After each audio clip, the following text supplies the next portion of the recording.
Upin, temenin Ipin yuk ke toko alat tulis. Mau ngapain ke toko alat tulis? Begini Upin, kotak pensil Ipin udah rusak, tutupnya pecah. Jadi Ipin pengen beli yang baru lagi. Oh, ya udah, ayo kita sekarang ke toko alat tulis. Oke, ayo kita jalan sekarang.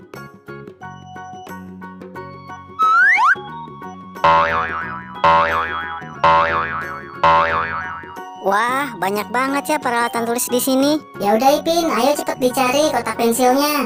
Oke.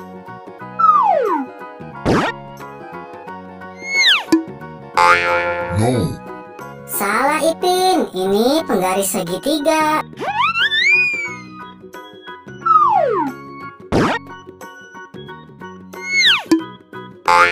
No.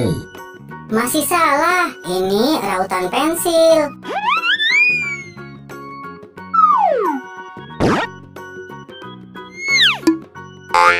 No.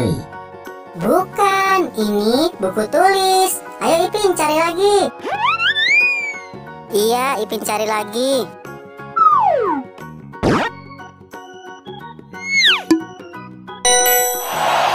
Iya, benar, ini kotak pensil. Betul, betul, betul.